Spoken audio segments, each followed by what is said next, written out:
What are the limitation of Newland classification? It was applicable only for heavier element. देखिए heavier से मतलब होता है जिसकी साइज क्या होती है, बड़ी हो जाती है एक तरह से।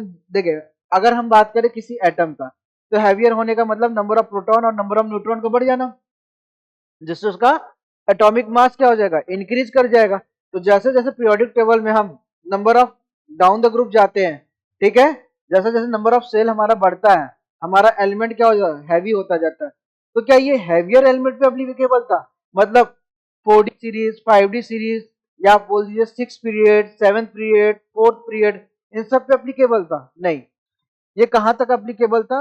अप टू 20 कैल्शियम तक ही एप्लीकेबल था। उसके बाद ये क्या हो गया, फेल हो गया। इट मीन्स ये हैवियर एलिमेंट पे तो एप्लीकेबल नहीं हो रहा था। He adjust to element on the same place. इन्होंने तो प्लेस की बात ही नहीं की थी, इन्होंने तो गिनती की बात की थी, गिनो 1 2 3 4 5 6 7 8। तो उसमें हम ऐसे थोड़ी ना गिन रहे कि 1, अच्छा तुम दोनों 2 2 3 3, ऐसे तो गिन ही नहीं रहे ना। तो दो एलिमेंट सेम प्लेस पे कैसे आ सकते हैं? तो ये बात भी स्टेटमेंट उनका नहीं था। Third, the pattern was only observe up to calcium, ये स्टेटमेंट है। एलिमेंट उसके बाद भी है, लेकिन उसके बारे में एक्सप्लेनेशन नहीं है।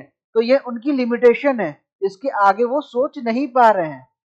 ठीक है, अगर उसके आगे उस सब चीजों को एक्सप्लेन करते तो ये लिमिटेशन नहीं होता 20 तक का, उसके बाद हो सकता है 40 हो जाता, 60 हो जाता, पर 20 तो नहीं होता।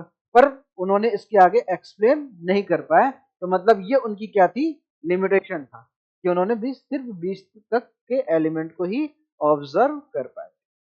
ओके।